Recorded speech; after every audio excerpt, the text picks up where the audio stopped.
Bismillahirrahmanirrahim. Alhamdulillahirabbil alamin. Allahumma sholli ala sayyidina Muhammad wa ala ali sayyidina Muhammad.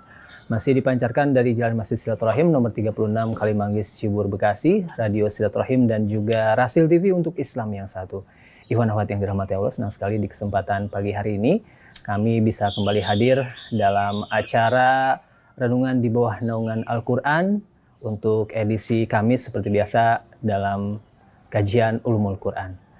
Dan ikhwan akhwat, seperti biasa di pagi hari ini kita sedang berada di kediaman Ustadz Husain Alatas dan juga hadir Ustadz Alvan Sunardi. Assalamualaikum warahmatullahi wabarakatuh. Waalaikumsalam warahmatullahi wabarakatuh. Baik, di kesempatan ini ikhwan akhwat kita akan melanjutkan bahasan pekan sebelumnya, yaitu menghindari kecemasan dan ketakutan. Nah, dan bagaimana nanti solusi apa yang disediakan dalam Al-Quran, ikhwan akhwat. Namun sebelumnya nanti ada pengantar dari Ustadz Alvan dan juga kita buka dengan baca Al-Fatihah yang akan dipimpin oleh Ustadz Husain Alatas. Kami persilakan Ustadz. A'udzu billahi minasy syaithanir rajim. Bismillahirrahmanirrahim. Alhamdulillahi rabbil alamin. Ar-Rahmanir Rahim. Maliki yaumiddin. Iyyaka na'budu wa iyyaka nasta'in. Ihdinas siratal mustaqim. Siratal ladzina an'amta 'alaihim ghairil maghdubi 'alaihim waladdallin. Baik, ikhwan akhwat, semoga di kesempatan ini kita mendapatkan keberkahan dari Allah Subhanahu wa taala. Dan selanjutnya kepada Ustadz Alvan, kami persilakan untuk menyampaikan pengantar di kajian Ulumul Quran kesempatan ini. Kami persilakan. Bismillahirrahmanirrahim. Alhamdulillahi rabbil alamin. Wa bihi nasta'inu ala umurid dunya waddin. Wassalatu wassalamu ala asyrafil anbiya'i wal mursalin. Sayyidina Muhammadin wa ala alihi tayyibin at-tahirin. Wa ashabihil akramin al-muntajabin. Wa man tabi'ahum bi ihsanin ila yaumiddin. Subhanaka la ilma lana illa ma 'allamtana innaka antal alimul hakim. Rabbi shrah li sadri wa yassir li amri wahlul 'uqdatam min lisani yafqahu qawli, amma ba'du. Ikhwan dan akhwat, Bapak dan Ibu, ayah dan bunda, jamaah pendengar Radio Silaturahim dan pemirsa TV atau YouTube Silaturahim. Alhamdulillah, kita patut bersyukur kehadirat Allah Subhanahu wa taala dengan karunia-Nya yang tak terhingga, yang tak mungkin dapat kita menghitungnya. Salah satu bukti dari karunia Allah itu, insya Allah dalam pagi hari ini kita berada dalam kondisi sehat walafiat. Dan kita bermohon kepada Allah, semoga kesehatan ini tetap lestari, penjagaan Allah tetap betul-betul tercurahkan kepada kita, dan betul-betul kita dipelihara kesehatan kita oleh Allah, sehingga kita betul-betul optimal menjalankan kehidupan ini. Maka selayaknya kita berdoa bersama dengan tahiyat Islam kita. Semoga karunia-karunia Allah itu tetap lestari sampai ajal nanti kita dijemput oleh Allah Subhanahu wa taala. Maka dari studio kami ucapkan Assalamualaikum warahmatullahi wabarakatuh.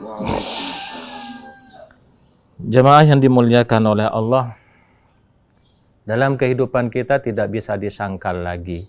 Kita selalu ditimpa oleh kecemasan, ketakutan, dan kesusahan. Banyak kita mengambil cara untuk menghindari kesusahan dan kesedihan ini sesuai description kita tentang penderitaan itu dan sesuai kemampuan kita untuk menghindarinya.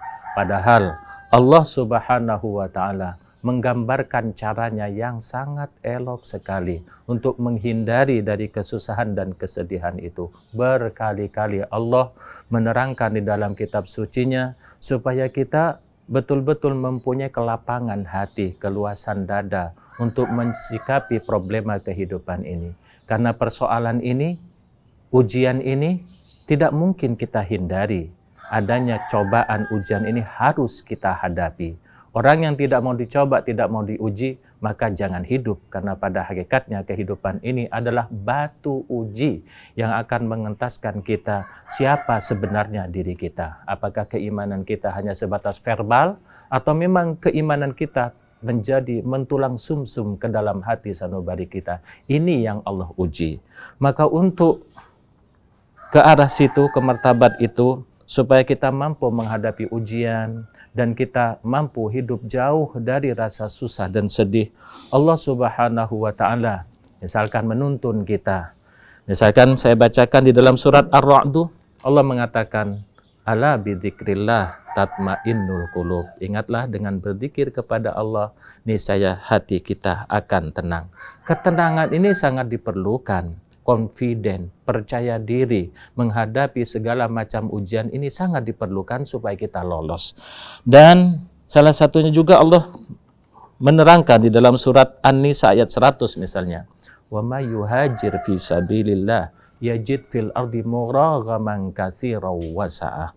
Barang siapa yang berusaha berhijrah dari hiruk pikuk kehidupan ini, menempuh jalan yang diridhoi oleh Allah Subhanahu wa taala, yajid fil ardi muraghaman katsiran wa sa'ah, akan mendapatkan kelapangan yang luar biasa sekali. Dan ini hanya bisa ditempuh oleh hamba-hamba Allah yang betul-betul mendedikasikan segala potensinya untuk beribadah kepada Allah Subhanahu wa taala. Maka Allah mengatakan, inna ibadi laisa laka alaihim sultan. Sesungguhnya yang masuk hamba-hambaku yang sesungguhnya, maka dia segala macam cobaan, rintangan, hatapun setan sekalipun, insya Allah tidak akan sanggup untuk menyentuh orang yang menjadi hamba-hamba Allah Subhanahu wa taala. Dan salah satu cirinya hamba Allah itu adalah alladzina yunfikuna amwalahum fi sabilillah, orang yang menginfakkan hartanya di jalan Allah. Pada akhir ayatnya, wala khaufun alaihim wala hum yahzanun. Orang yang seperti ini akan jauh dari rasa susah dan sedih.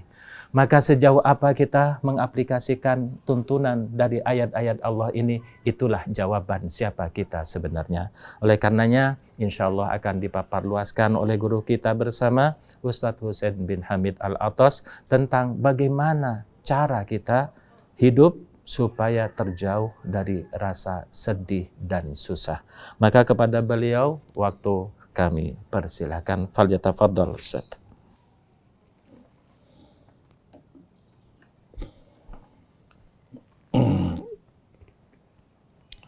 A'udzu billahi minasyaitonir rajim. Bismillahirrahmanirrahim. Alhamdulillahi rabbil alamin. Allahumma shalli wa sallim wa barik ala sayyidina wa nabiyyina Muhammadin wa alihi wa sahbihi wa sallim. Subhanaka la ilma lana illa ma 'allamtana innaka antal alimul hakim. Wala haula wala quwwata illa billahil aliyyil azim. Rabbana zidna ilman wa alhiqna bis salihin waj'al lana lisana sidqin fil akhirin waj'alna min warathati jannatin na'im wa la tukhzina yaumaddin yauma la yanfa'u malun wala banun illa man atallaha biqalbin salim. Rabbana atina min ladunka rahmah wa hayyi' lana min amrina rashada. Allahumma inna na'udzu bika an nadhilla aw nudhal aw nazilla aw nuzal aw nadhlima aw nudhlama aw najhala aw yujhala alaina. Amma ba'du.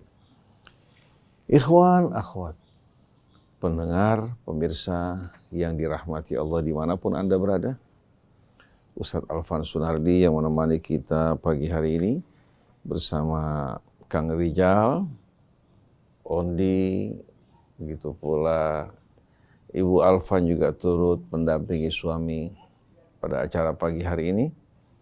Kepada semua kru yang menemani kita, kepada semua orang-orang yang berjuang bersama-sama kita dalam membimbing umat untuk kembali kepada Allah Subhanahu wa Ta'ala. Menyampaikan kabar gembira yang disampaikan oleh Nabi kita Muhammad sallallahu alaihi wasallam. Melalui risalah beliau juga peringatan, semua untuk kebaikan kita semua. Begitu pula anak-anak kita yang sedang melakukan pelatihan. Saya ucapkan salamullahi alaikum jami'an warahmatullahi wabarakatuh.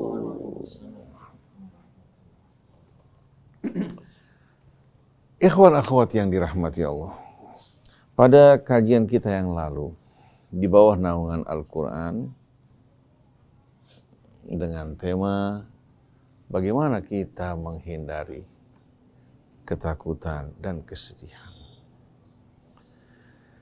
Pada sesi kedua kita masih akan melanjutkan pembicaraan kita. Pertama-tama di sini kita akan merenung bersama-sama ikhwan akhwat para pendengar pemirsa sekalian untuk meneliti dan memahami dengan benar sebab-sebab yang mendatangkan kesedihan dan ketakutan. Apa kira-kira faktor-faktor dan sebab-sebab ya, yang menimbulkan ketakutan dan juga kesedihan di hati kita. Allah Subhanahu wa Ta'ala di dalam suratul Baqarah berfirman, wala nabluwannakum bisyai'im minal khawfi wal ju'i wa naqsim minal amwali wal anfusi wal thamarat wa basyiris alladhina idza asabathum musibatun qalu inna lillahi wa inna ilaihi raji'un ulaika alaihim salawatun mir rabbihim wa rahmah wa ulaika humul muhtadun. Coba kita renungkan ayat ini. Walanabluwannakum. Sesungguhnya kami benar-benar akan menguji kalian. Bala ini merupakan ujian. Tapi kita memahami bala terkadang dengan pemahaman yang berbeda. Melalui bala, ya, Allah Subhanahu wa Ta'ala akan menampakkan ya, kepribadian kita yang sebenarnya. Seorang yang tulus, ikhlas, syukur, sabar, kemudian juga apa? Tidak takut menghadapi tantangan-tantangan hidup ini. Karena apa? Karena dia bergantung kepada Allah Subhanahu wa Ta'ala, Rabbus samawati wal ardi wa ma bainahum. Penguasa langit, bumi, dan apa yang terdapat di antara keduanya. Ya'lamu ma yaliju fil ardi wa ma yakhruju minha. Dia mengetahui segala apa yang masuk ke dalam bumi dan juga yang keluar daripadanya. Wa ma yanzilu minas sama'i wa ma ya'ruju fiha. Dan apa yang turun dari langit maupun yang naik ke langit. Tidak ada butiran-butiran uap air yang naik ke langit, melainkan semua diketahui Allah. Begitu pula di saat dia jatuh di tempat waktu ya, dan kadar semua diketahui oleh Allah.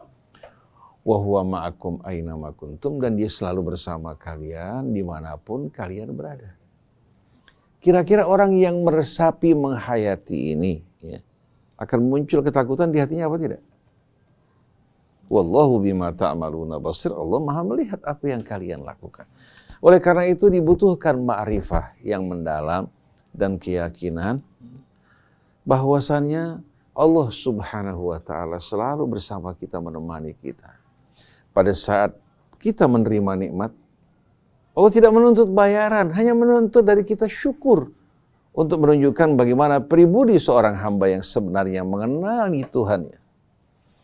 Di saat kita menghadapi cobaan, jangan kita beranggapan Allah pergi meninggalkan kita. Dia bersama kita. Allah ingin melihat bagaimana kesabaran kita. Apa kita akan berkeluh kesah, mencaci maki nasib, takdir, bahkan tidak ridha dengan ketentuan Allah. Jadi bukan berarti Allah membenci kita pada saat menguji kita dengan kesempitan. Bukan berarti Allah sayang kepada kita, ya, mengutamakan kita pada saat memberikan nikmat. Dua-duanya ujian. Wa nabluukum bisyarri wal khairi fitnah.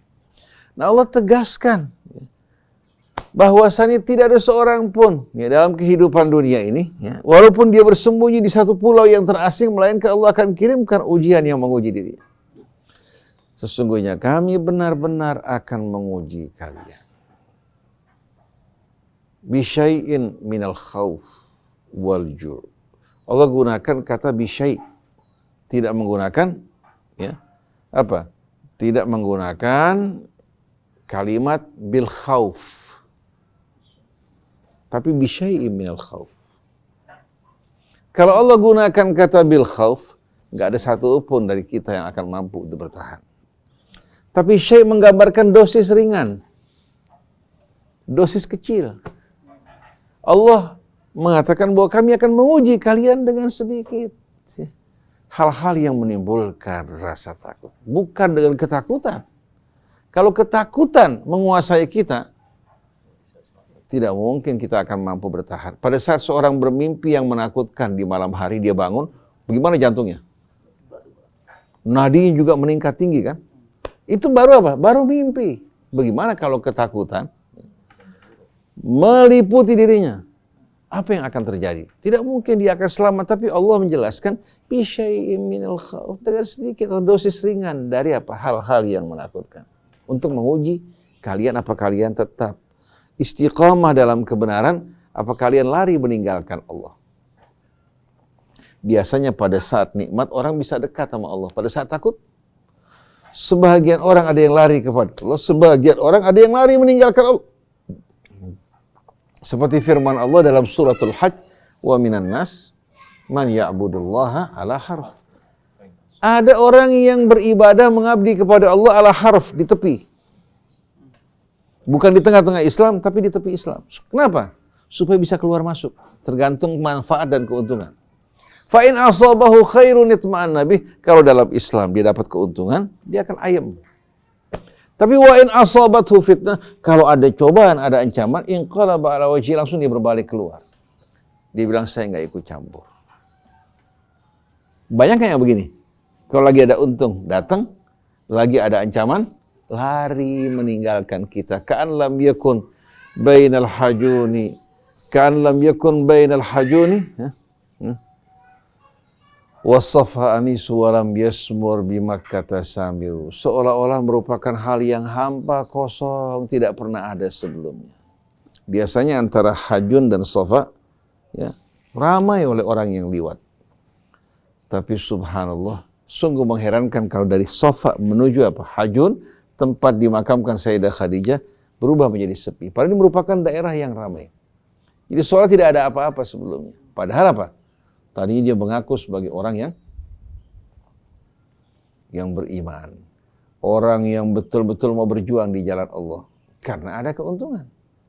Begitu dia melihat keuntungan tidak sama sekali menghampiri dirinya, dia akan meninggalkan semua itu. Ini merupakan cobaan yang akan menguji karakter kepribadian seseorang. Jadi jangan heran kalau kemarin bersama kita, atau besok apa? Meninggalkan kita. Ka'an lam yakun bainal hajuni ila safa anisu walam yasmur bimakkata samiru. Dari ujian akan terlihat keaslian seseorang. Perjalanan panjang akan menunjukkan kemampuan seekor kuda. Begitu juga pergaulan lama, ujian-ujian yang dihadapi akan memperlihatkan kepada kita kepribadian seseorang. Kita jalan sama-sama, pergi melakukan perjalanan. Di perjalanan pada saat kita butuh atau kita kurang, bagaimana sikap teman yang mendampingi kita. Pada saat menghadapi bahaya, apakah dia hanya berusaha untuk menyelamatkan dirinya, tidak peduli kepada kita, apa dia berupaya juga di samping menyelamatkan dirinya untuk apa? Membantu kita menyelamatkan diri kita. Demikian pula sebaliknya. Jadi kami benar-benar akan menguji kalian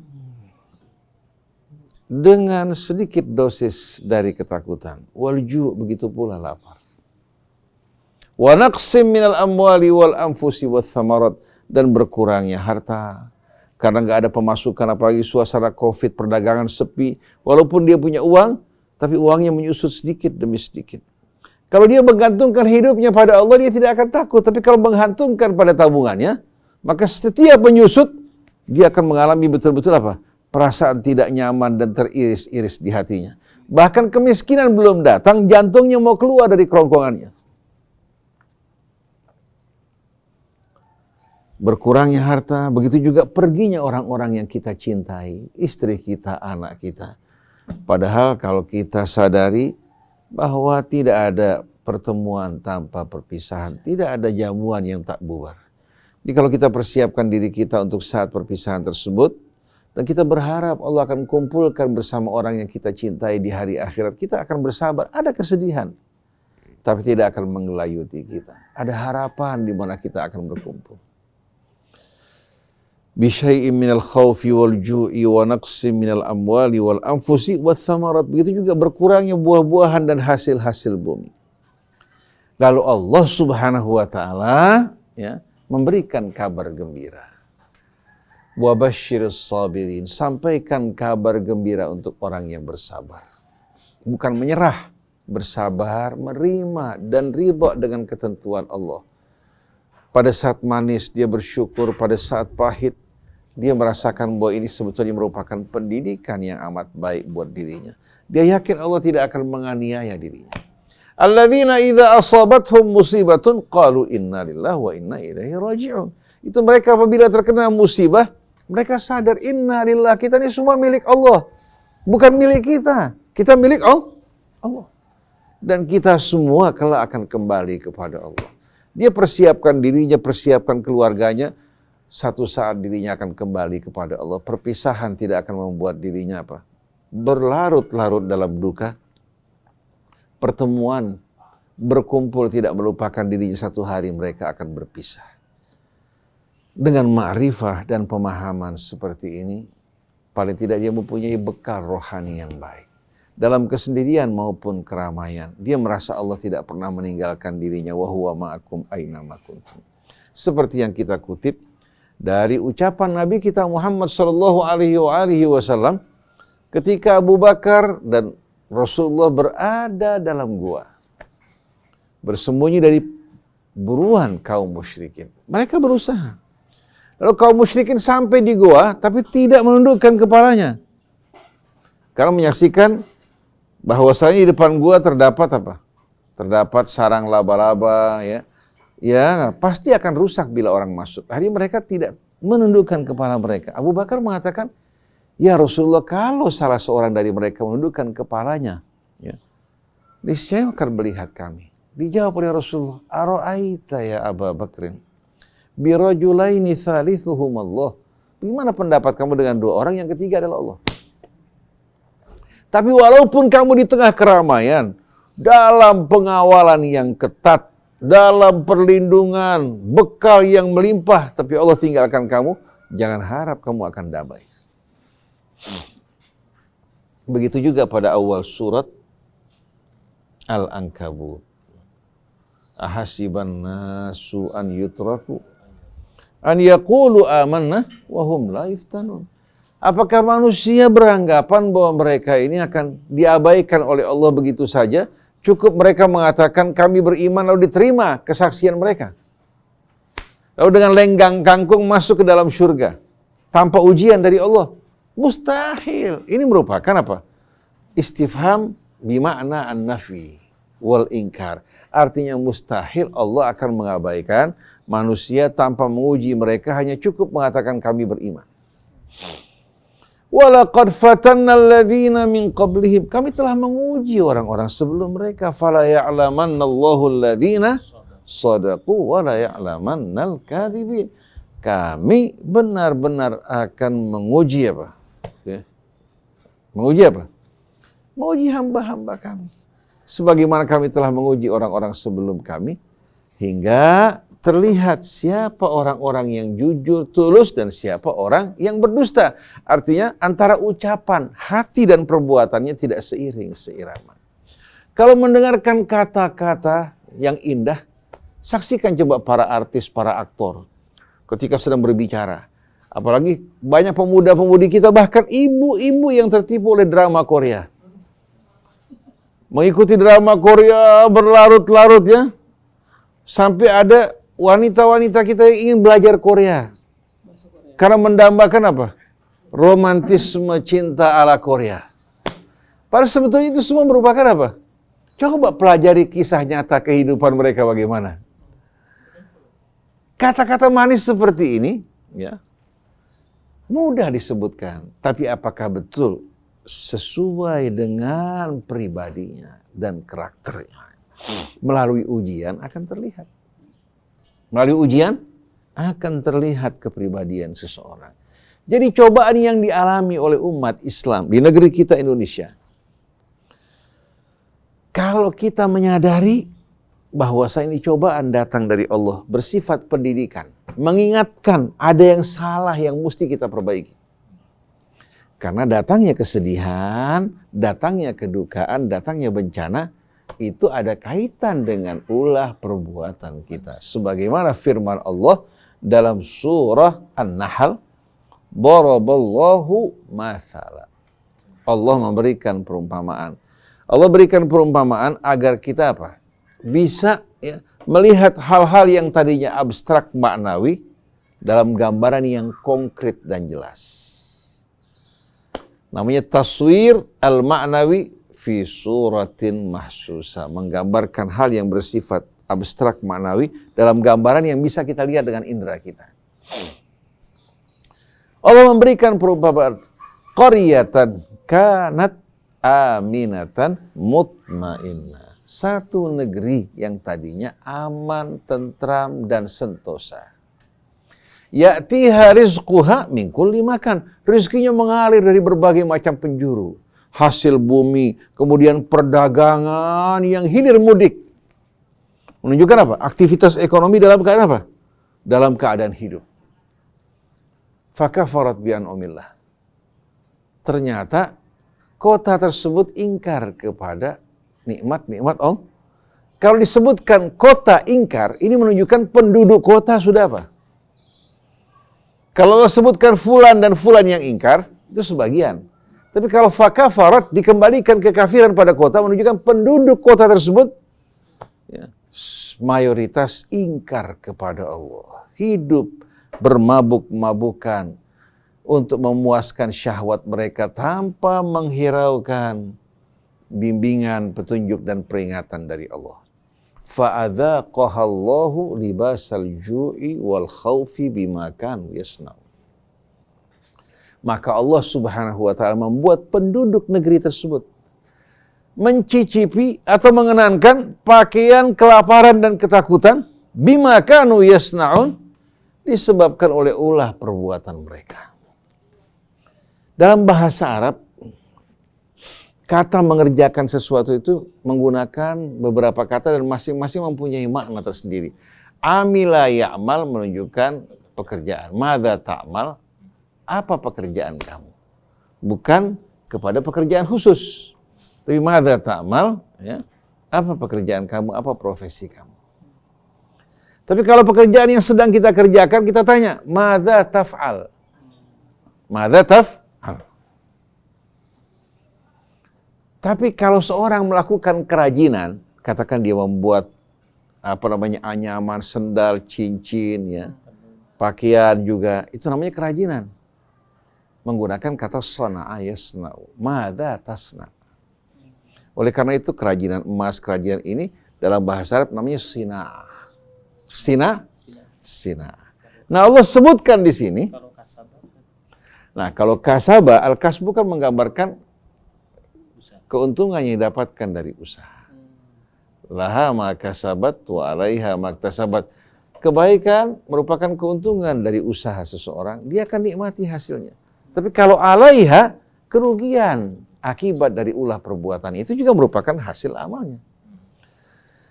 Tapi kalau sana'a yasna'u menggambarkan kerajinan. Nah Allah sebutkan tadi, Allah membuat mereka mengenangkan pakaian ketakutan dan kelaparan. Pakaian ketakutan dan kelaparan siapa yang buat?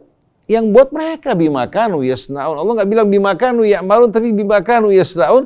Karena itu cobaan bencana datang adalah sina'ah mereka. Allah gunakan pakaian. Kira-kira ini merupakan rahmat bukan?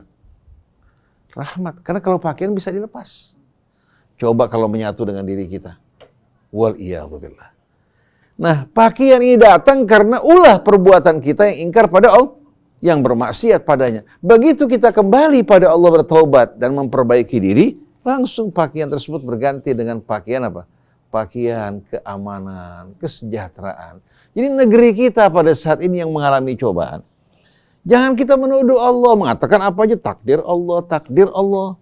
Takdir Allah menggambarkan hukum. Kalau kamu berbuat baik, kamu terima balasan lebih baik. Berbuat buruk, kamu akan merasakan akibat. Itu namanya takdir Allah. Jangan ulah perbuatan manusia, dosa mereka, kejahatan mereka, dikatakan takdir Allah. Ini nggak adil dong.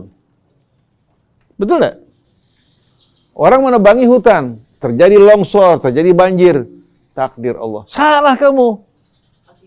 Pelanggaran tersebut ya, yang menimbulkan longsor itu hukum takdir. Tapi yang melakukan dosa nggak? Dosa. Karena mereka merusak kehidupan dan lingkungannya dengan pelanggaran-pelanggaran yang menyebabkan akhirnya menjerumuskan umat dalam apa? Ketentuan Allah. Karena kebaikan mendatangkan keuntungan, mendatangkan manfaat, sedangkan pelanggaran dosa mendatangkan kesialan. Jadi kalau kita terbiasa melakukan kejahatan, melakukan kezaliman, berbuat sesuatu yang bertentangan dengan nurani kita, mengalami ketakutan, kesedihan, itu sebagai apa? Sebagai kasab hasil usaha kita. Contohnya, walau anna ahlal qura amanu wattaqau. Kalau penduduk negeri beriman dan bertakwa, la fatahna alaihim. Lihat, dikaitkan dengan apa? Dengan pekerjaan Allah. Niscaya kami akan bukakan bagi mereka, ya. La fatahna alaihim barakatim minas sama'i wal ardh, keberkahan dari langit maupun bumi. Jadi berkaitan dengan rahmat keberkahan, Allah yang buka. Kita berusaha, tapi yang buka siapa? Kita berobat, Allah yang menyembuhkan. Kita menanam, Allah yang menumbuhkan. Jangan yang buruk kita nisbatkan kepada Allah, yang baik kita kembalikan pada usaha kita. Ini nggak adil dong. Setelah itu apa? Walakin kadzabu fa akhadnahum bima kanu yaksibun. Begitu mereka mendustakan apa-apa yang Allah Subhanahu wa taala turunkan dan peringatkan kepada mereka, kami hukum mereka bukan secara aniaya. Ini hukuman datang dari Allah bima kanu yaksibun, sebagai hasil dari perbuatan mereka. Indah nggak? Nah, kita di sini harus menyadari bahwa COVID datang ke negeri kita, datang juga melanda ya negara-negara di mancanegara, menelan korban yang begitu besar. Ekonomi juga mengalami kesempitan, orang dihantui ketakutan dan kesedihan karena ditinggalkan oleh orang-orang yang mereka cintai. Jangan kita sekali-kali kembalikan semua ini kepada apa? Kepada Allah. Tapi kembalikan kepada perbuatan kita. Kalau kita taubat kembali pada Allah, insya Allah kesedihan akan berlalu sebagaimana mendung yang tadinya gelap gulita akan berubah menjadi hujan yang membawa rahmat bagi kita semuanya. Kalau kosakata amila itu dengan sona'ah, itu kan berarti yang berbuat itu adalah penuh dengan kesengajaan, penuh dengan kesadaran. Nah, artinya ya kondisi seperti sekarang ini akibat dari perbuatan yang disengaja, dusta di mana-mana, terus ya mematakaran, ketidakadilan itu kan disengaja semua. Maka kalau misalkan sekarang akibatnya seperti ini ya bima kanu yaksibun tadi Ustaz ya. Jadi harusnya PR tugasnya kita adalah mengurangi atau mentiadakan pekerjaan-pekerjaan yang dapat mengundang bertobat kepada Allah. Tapi waktu kita ajak orang beristighfar bertobat pada Allah, mereka mengatakan ini nggak ada kaitannya dengan dosa manusia. Banyak orang beranggapan seperti ini. Mereka hanya menganjurkan orang menggunakan masker, menganjurkan orang untuk menggunakan apa? Protokol kesehatan. Kita hormati. Hukum kasualitas ini hukum yang datang dari Allah. Tapi kita harus ingat bahwasannya bencana pertama-tama datang akibat dosa kita. Kalau kita ingin menghindari semua ini, mengembalikan ke dalam keadaan yang aman, jalan satu-satunya gak cukup pakai masker. Pakai APBD gak cukup juga. Jalan satu-satunya bertaubat kepada Allah, memperbaiki diri kita. Tapi herannya mereka masih acuh tak acuh. Begitu nanti adab mulai merata, datang yang lebih besar lagi, mereka tidak berdaya, baru pada saat itu mereka menyesal. Fa'akhadnahum bima kanu yaksibun. Nah, kalau majelis taklim yang baca dzikir dan istighfar dibubarkan ya seperti fenomena sekarang, bagaimana? Kadang-kadang kita jumpai majelis dzikir juga ya, bukan betul-betul diadakan karena ingin bertobat dan kembali kepada Allah, tapi karena tujuan-tujuan materi. Nah, di sini kita berharap pemerintah bersikap bijak. Masjid-masjid ya, mereka berzikir, melakukan sholat, tapi dengan mengikuti juga aturan-aturan agar tidak sama sekali mendatangkan bencana karena ulah perbuatan mereka. Oleh karena itu, untuk membawa kesejahteraan, kemajuan, keamanan dalam kehidupan berbangsa negara kita, perlu kita mengikuti dua hukum yang datang dari Allah. Pertama, kita harus harus betul-betul ya mengikuti as-sunan al-kauniyah, norma-norma alamiah, hukum-hukum ya, yang ditetapkan Allah.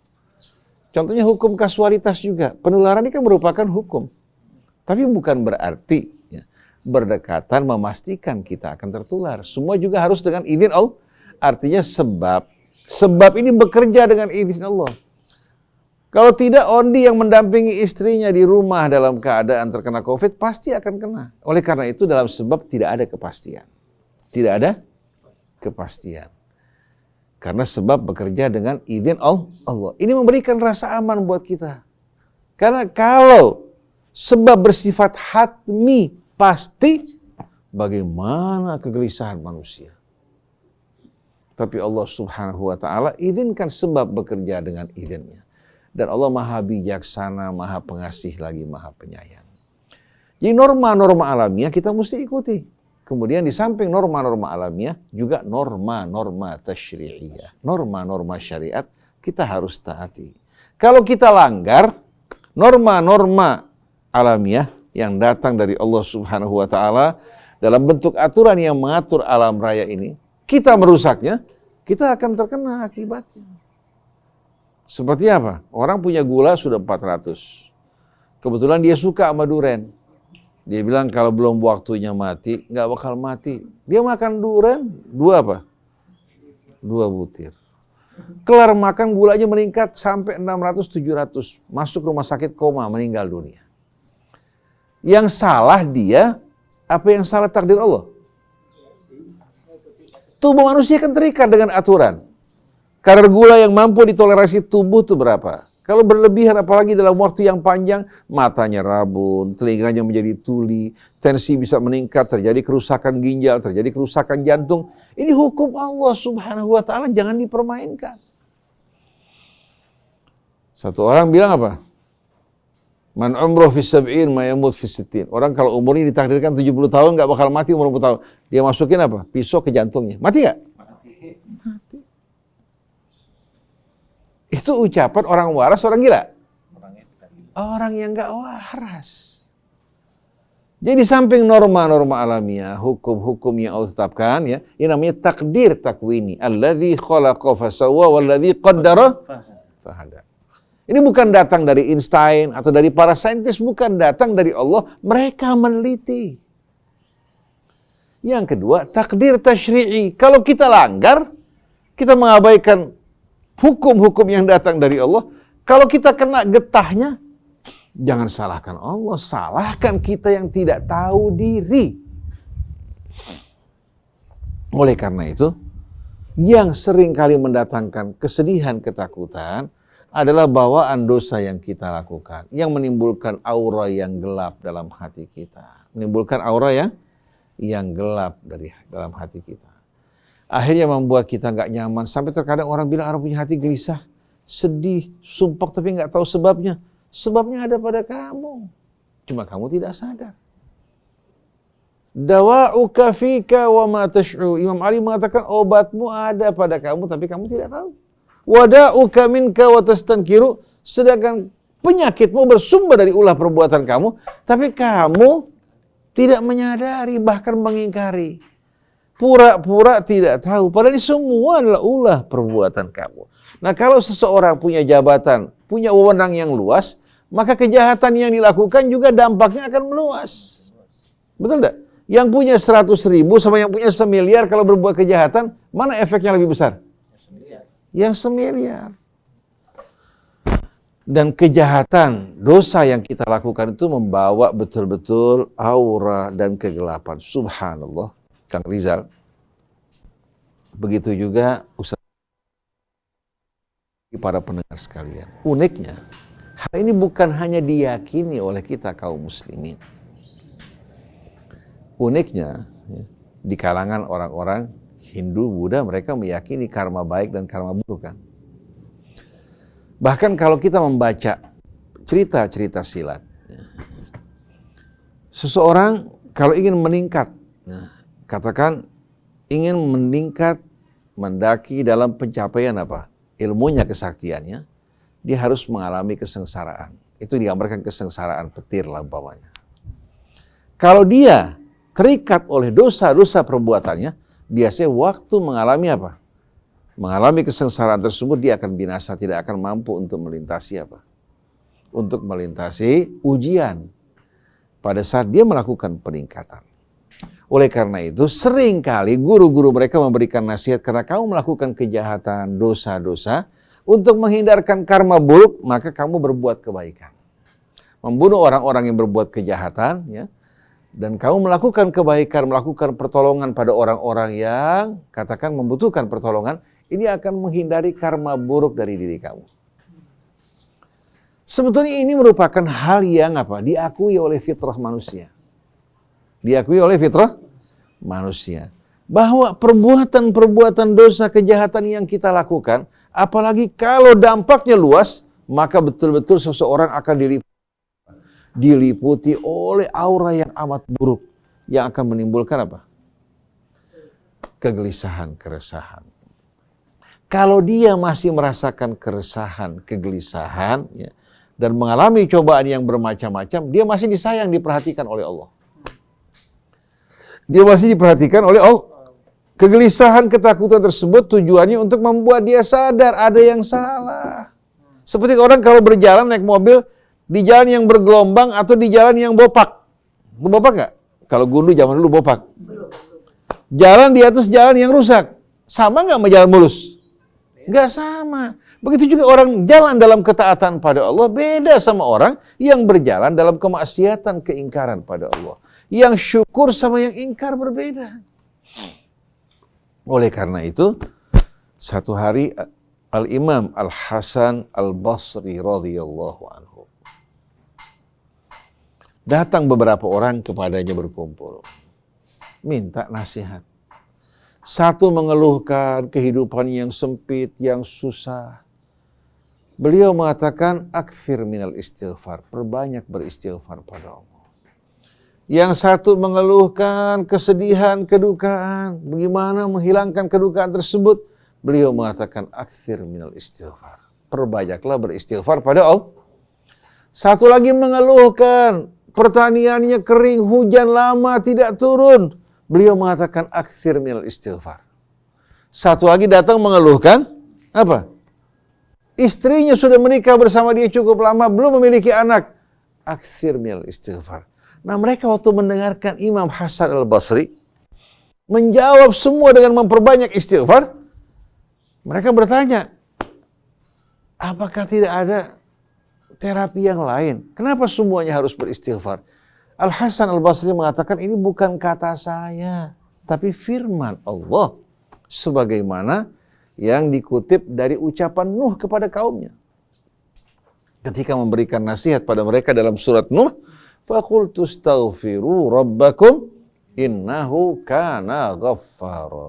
Aku berkata kepada mereka umatku, ya Allah, mohon ampunlah kepada Allah. Sesungguhnya Dia Maha Pengampun lagi Maha Penyayang. Innahu kana ghaffara. Dia Maha Pengampun. Arti pengampun akan menghapuskan, menutupi dosanya. Jadi jejak-jejak dosa yang tadinya melekat pada dirinya akan hilang. Istaghfiru rabbakum innahu kana ghaffar. Yursilis samaa'a 'alaikum midrara. Begitu kalian beristighfar, bertaubat pada Allah, Allah akan kirimkan hujan dengan lebat menyirami kalian. Wa yumditkum bi amwarin wa banin. Memberikan kalian anugerah kekayaan yang melimpah ruah. Begitu juga anak-anak keturunan. Wa yaj'al lakum anhara. Juga menganugerahkan kalian kebun-kebun dan taman-taman dan sungai-sungai yang mengalir. Lalu Allah bertanya, malakum la tarjuna lillahi waqar. Kenapa sih kalian tidak menghargai, menghormati maqam kebesaran dan keagungan Allah? Sudah tidak menghargai, menghormati, lalu minta Allah supaya membahagiakan hidup mereka. Betul tidak? Seolah-olah Allah yang berhutang pada mereka, bukan mereka yang berhutang pada Allah. Ini malakum la tarjuna lillahi waqar wa qad khalaqakum atwara. Padahal Allah telah menciptakan kalian bertahap, fase demi fase, dari bodoh belajar menjadi pintar, dari lemah menjadi kuat. Ini kan pelajaran pendidikan buat kita. Kita nggak langsung lahir seperti ini. Wa qad khalaqakum atwara. Tapi sayang, kita lupa pada Allah. Alam tarau wallahu khalaqakum atwara. Malakum la tarjuna lillahi waqara wa qad khalaqakum atwara. Alam taro kaifa khalaqallahu sab'a samawatin tibaqa wa ja'ala al-qamara fihinna nura وَجَعَلَ الشَّمْسَ سِرَاجًا وَاللَّهُ أَنبَتَكُم مِّنَ الْأَرْضِ نَبَاتًا ثُمَّ يُعِيدُكُمْ فِيهَا وَيُخْرِجُكُمْ إِخْرَاجًا وَاللَّهُ جَعَلَ لَكُمُ الْأَرْضَ بِسَاطًا لِتَسْلُكُوا مِنْهَا سُبُلًا فِجَاجًا. Allah sebutkan nikmat-nikmatnya untuk kita yang tidak mungkin sama sekali dilakukan oleh selain Allah. Apa kalian tidak menyaksikan bagaimana Allah menciptakan langit bersusun-susun? Sebanyak 7 susun. Ini menggambarkan apa? Menggambarkan ya langit ya, yang kita kenal bukan hanya sebatas pada langit kita ini. Terdapat galaksi-galaksi, terdapat tata surya ya dengan planet-planetnya. Yang kita kenal hanya sedikit, yang tidak kita ketahui lebih banyak. Sab'a di sini bukan menunjukkan pembatasan, tapi menunjukkan angka yang banyak. Alam tarau kaifa khalaqallahu sab'a samawatin tibaqa wa ja'ala al-qamara fihinna nura. Allah jadikan bulan sebagai nur. Nur ini ya menunjukkan bahwasannya bulan tidak bercahaya dengan sendirinya. Kalau nar dia bercahaya ya, memberikan cahaya, tapi sifatnya panas. Kalau nur tidak. Nur memberikan penerangan, tapi apa? Tidak membawa panas. Karena memang bulan tidak bercahaya dengan sendirinya, tapi memantulkan cahaya matahari. Jadi wa ja'alal qamara fihinna nur wa ja'ala syamsa siraja. Adapun matahari beda. Allah jadikan matahari sebagai lampu, karena dia menyala dengan sendirinya. Lihat bagaimana Al-Quran menggunakan ungkapan yang amat dakik dan halus. Sebelum ilmu pengetahuan menemukan bulan ini merupakan benda yang memantulkan cahaya matahari, tidak bercahaya dengan sendirinya, Allah sudah terangkan di sini. Setelah itu, wallahu ambatakum minal ardi nabata. Allah menumbuhkan kalian laksana tumbuh-tumbuhan yang tumbuh dari bumi. Ayah dan nenek kita yang pertama tak langsung dari tanah, sedangkan kita dari sari-sari pati tanah. Sari-sari pati tanah. Tapi Allah nggak jadikan kita pohon pepaya atau pohon pisang. Jadikan manusia sebagai khalifah Allah di atas muka bumi. Diberikan akal, diajarkan ilmu, diturunkan kitab, kirimkan Rasulnya. Tapi banyak dari kita nggak tahu diri, merasa apa? Merasa seolah-olah dia dapat menjalani kehidupannya tanpa membutuhkan Allah Subhanahu wa ta'ala. Wallahu ambatakum minal ardi nabata thumma yu'idukum fiha wa yukhrijukum ikhraja. Sebagaimana kalian dari tanah, Allah kembali lagi ke tanah, kemudian Allah akan bangkitkan. Wallahu ja'ala lakumul arda bisata. Allah jadikan bagi kalian jalan-jalan di muka bumi yang terbentang, walaupun bumi bulat, tapi Allah buat jalannya membentang di atas permukaan bumi. Litasluku minha subulan fijaja, agar kalian dapat menempuh melalui jalan-jalan yang luas. Bukan hanya di daratan, lautan pun menjadi apa? Menjadi jalan dan sarana transportasi. Kapal-kapal yang mengangkut sampai puluhan ribu bahkan ratusan ribu ton. Untuk membawa produk-produk dari satu benua menuju benua yang lain, begitu pula mengangkut penumpang-penumpangnya, untuk menunjukkan bahwasannya manusia merupakan keluarga besar dari ayah ibu yang sama, saling mengenal, kemudian mereka bersyukur pada Allah atas nikmat-nikmat. Jadi Imam Hasan Basri ketika menjawab, bukan menjawab dari dirinya, tapi menjawab dengan Al-Quran. Kalau kita sumpah, kita sedih, kita miskin, kita melarat, kita nggak punya anak, pekerjaan kita sulit, mohon ampun pada Allah. Sadari bahwa ini semua tidak lepas dari dosa kesalahan yang kita lakukan. Dan Allah paling cinta pada hamba-hambanya yang datang memohon ampun kepadanya. Perhatikan Nabi Allah Yunus bersedih berduka. Karena apa?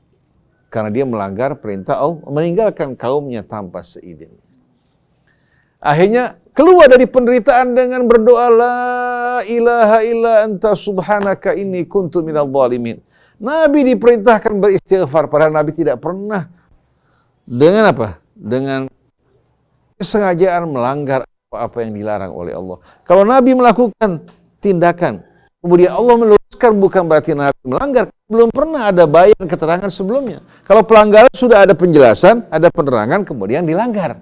Nabi tidak pernah melakukan hal ini. Disuruh beristighfar. Fasabbih bihamdi rabbika wastaghfirhu innahu kana tawwaba. Ketika turun surat An-Nasr ini, Sayyidina Umar bertanya kepada para sahabat, apa maksud dari surah ini? Semua memberikan jawaban sampai kepada Ibnu Abbas. Ibnu Abbas mengatakan ini merupakan pemberitahuan dari Allah bahwa Nabi telah tiba saatnya untuk kembali kepada Allah. Diperintahkan untuk bertasbih mensucikan Allah, memujinya dan memohon ampun kepada Allah sebagai seorang hamba. Memuji, mengakui kebesarannya, mensucikan Allah dan menyadari bagaimanapun sempurnanya dia, tidak akan mungkin sama sekali apa? Tidak akan mungkin sama sekali memenuhi hak-hak Tuhannya. Oleh karena itu Allah berikan kabar gembira, inna fatahna laka fatham mubina liyaghfira laka Allahu ma taqaddama min dzambika wa ma ta'akhkhar. Allah mengampuni dosa nabinya, bukan dosa seperti kita. Tapi ya, Rasulullah menyadari bahwa bagaimanapun dia taatnya, berbaktinya, mengabdinya kepada Allah, tidak akan mampu untuk memenuhi hak Allah. Subhanaka la nuhsi thana'an 'alaika anta kama athnaita 'ala nafsik. Oleh karena itu Imam Ali Zainal Abidin mengatakan, ya Allah, bagaimana kita akan mampu mensyukuri nikmat-Mu? Setiap kali saya mengatakan lakal hamdu, datang nikmat-Mu berlimpah-limpah kepada saya. Allah tambahkan, kapan saya selesai berhutang? Tiap kali mengatakan lakal hamdu walakas syukru, datang balasan 10 hingga 700 kali lipat. Akhirnya hutang kepada Allah makin enggak. Begitu juga Nabi diangkat dari bangsa yang jahiliyah primitif menjadi Nabi dan Rasul. Ini pilihan dari Allah. Bukan Nabi mencalonkan, pilihan dari Allah.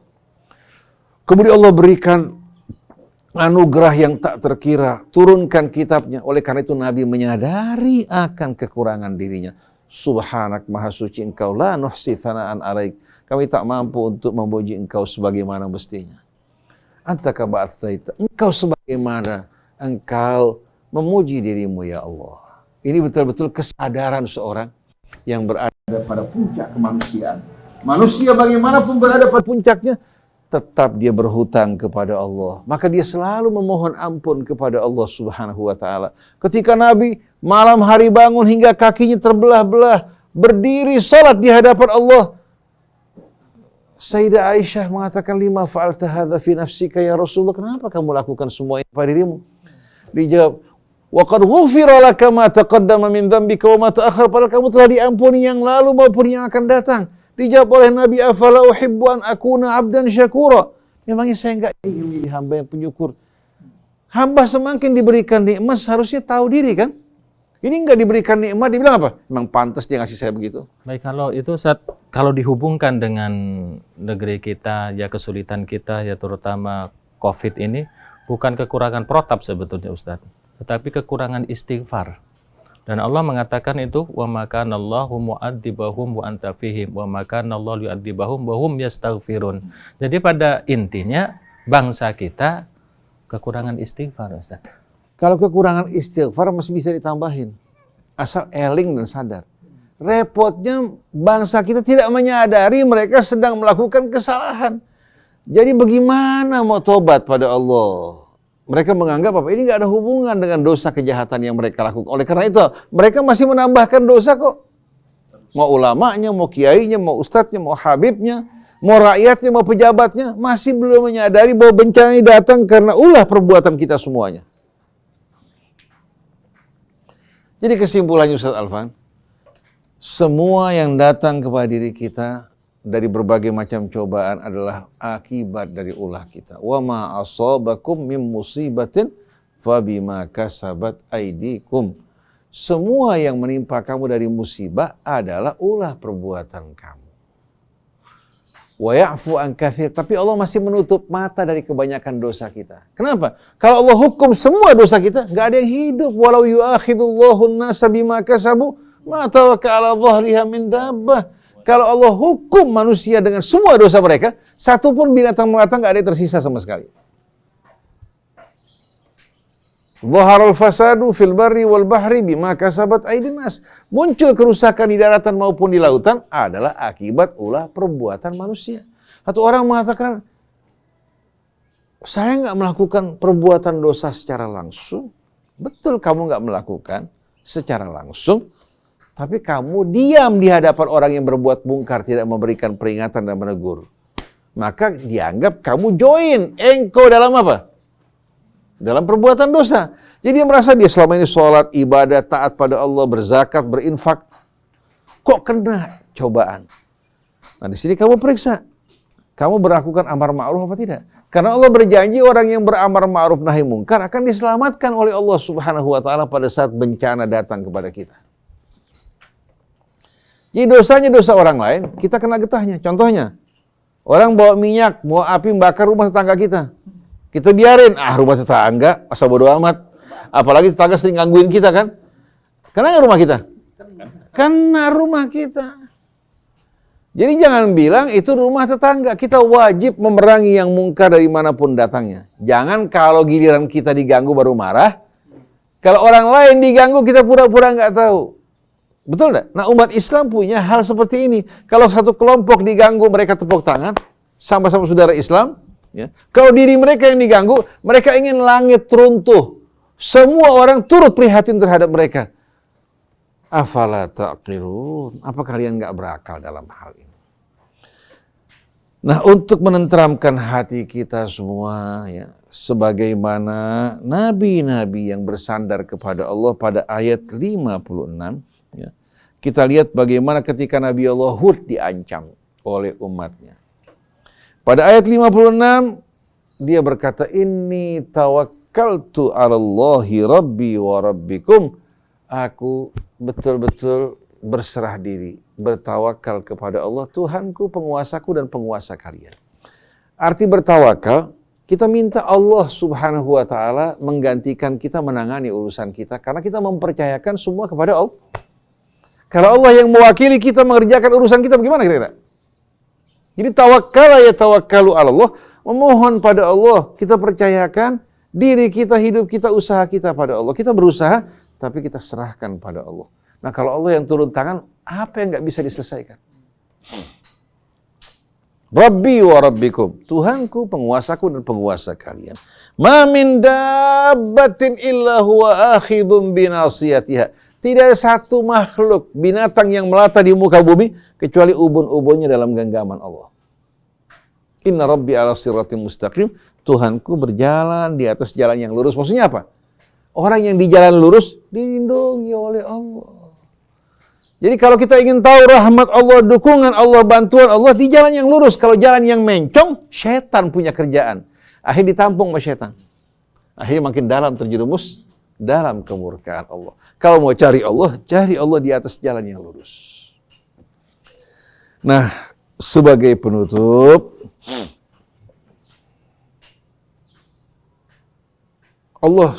Rasulullah Shallallahu Alaihi Wasallam mengajarkan kita satu doa. Doa ini dengan kita membaca Asmaul Husna, kita baca doa ini. Allahumma inni abduka wabnu abdika. Ya Allah, aku adalah hambamu, putra dari hambamu yang pria, wabnu amatik, dan juga putra dari hambamu yang wanita. Nasiyati biyadik, ya Allah, ubun-ubunku dalam genggamanmu. Madin fiyya hukmuk, berlaku atas diriku semua hukum dan keputusanmu. Adlun fiyya qada'uk, maha adil ya Allah, semua ketentuanmu yang berlaku atas diriku. Cobaan yang aku terima, kegelapan, penderitaan, kesempitan yang aku rasakan, betul-betul semua ini atas keadilan kamu, bukan karena kamu berbuat aniaya terhadap diriku. Adlun fiyya qada'uk, as'aluka ya Allah, aku mohon padamu, bikulli ismin huwalak samaita bihi nafsak, dengan seluruh nama yang menjadi milikmu yang kau berikan untuk dirimu. Bikulli ismin huwa laka samaita bihi nafsak au anzaltahu fi kitabik, atau nama yang kau turunkan dalam kitabmu. Au 'allamtahu ahada bin khalqik, atau nama yang kau ajarkan pada salah seorang dari hambamu. Au ista'tharta bihi fi ilmil ghaibi indak, atau nama yang kau sembunyikan dalam ilmu ghaib di sisimu. Anta ja'alal Qur'anal 'azima rabi'a qalbi, ya Allah, jadikan Quran yang agung ini sebagai penyemih hatiku. Wa nura sadri, penerang dadaku. Wa jalaa huzni, pelenyap kesedihanku. Wa dhahaba ghammi, hammi wa ghammi, dan juga penghapus duka laraku. Ini doa yang amat indah. Baca Asmaul Husna, baca Al-Quran, baca doa ini dengan penuh kekhusyuan, insya Allah kedukaan Anda, ketakutan Anda akan hilang. Tapi bukan hanya dibaca tanpa diresapi, coba resapi. Hayati, insya Allah semua kedukaan kita akan hilang. Maka sebagaimana doa Yunus tadi, ya, yang bertawakal kepada Allah, mempercayakan hidupnya kepada Allah. Tidak ada satupun makhluk melata di muka bumi kecuali ubun-ubunnya dalam genggaman Allah Subhanahu wa ta'ala. Kalau Allah mengizinkan kebaikan buat kita, siapapun tidak bisa menghalangi. Tapi kalau Allah tidak mengizinkan, tak ada seorang pun yang kuasa untuk membuka. La mani'a lima a'tait wa la mu'tiya lima mana'. Semoga bangsa kita, para pemimpin kita, ulama kita, kiai kita, dan rakyat menyadari bahwa bencana yang datang pada kita tidak lepas dari dosa kesalahan kita. Mari kita berlomba-lomba, bergegas-gegas mohon ampun pada Allah sebelum datang azab yang lebih mengerikan lagi. Dan yang lebih menakutkan di saat kita dimatikan dalam keadaan su'ul khatimah sebelum kita bertobat pada Allah. Demikianlah kita ucapkan banyak terima kasih kepada Ustadz Alfan, Kang Rizal, Ondi, dan semua rekan-rekan. Saya ucapkan jazakumullahu khairan wa taqabbala minkum wa minna wa ja'alana min ibadihi alladhina yastami'una al-qawl fayattabi'una ahsanah. Ulaika alladhina hadahumullah wa ulaika hum ulul albab. Subhanakallahumma wa bihamdik, asyhadu an la ilaha illa anta astaghfiruka wa atubu ilaik, wal afu minkum. Wassalamualaikum warahmatullahi wabarakatuh. Waalaikumsalam warahmatullahi wabarakatuh. Demikianlah ikhwan akhwat renungan di bawah naungan Al-Quran edisi Ulumul Quran di kesempatan pagi hari ini. Kami ucapkan terima kasih jazakallahu khairan katsir kepada Ustadz Husain Alatas dan Ustadz Alfan.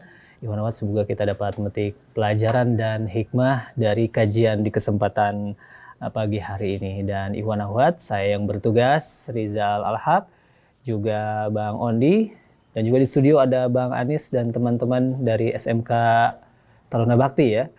Undur diri, subhanakallah bihamdika, asyhadu an la ilaha illa anta astaghfiruka wa atubu ilaik, billahi taufiq wal hidayah. Wassalamualaikum warahmatullahi wabarakatuh.